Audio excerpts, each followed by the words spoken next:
Shtaka la Niffer ambalo ameshtakiwa peke yake, kwanza ameshtakiwa mashtaka mawili: kula njama ya kutenda uhaini kama shtaka la kwanza, washtakiwa wote 22.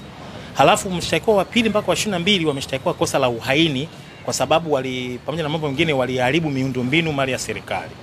Niffer peke yake ameshtakiwa kwa kutenda uhaini kwa sababu kwa mjibu wa hati ya mashtaka aliwahamasisha watu wanunue barakoa, sijui niseme kama neno sahihi, wanunue barakoa ili kujilinda na mabomu ya machozi.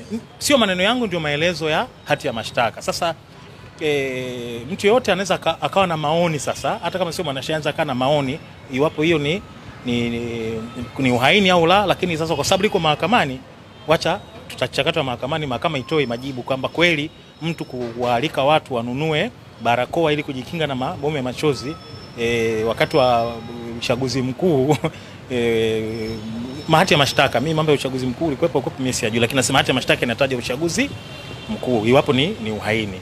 Kwa hiyo hayo ndio mashtaka ya Niffer. Sisi kazi yetu ni kuwatetea hawa washtakiwa kwa kadri ya uwezo wetu.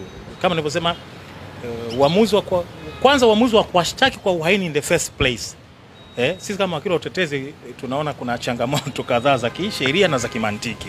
Lakini kwa kuwa swali liko mahakamani, tutalichakata wapi? Mahakamani. Ila kama ungeniuliza mimi kwamba kweli ilikuwa ni sahihi kuwashtaki kwa uhaini kwa fact hizo, sijui ningekwambiaje, lakini yakana kusema tunaacha kwenye common sense ya umma, kila mtu ata process kwa kadri Mungu alivyomjalia uwezo wake wa kufikiri. Lakini sisi mawakili tuna maoni ambayo tutayafikisha mahakamani kwa nguvu zetu zote kwamba kuna kitu ambacho hakiko sawa mahali fulani.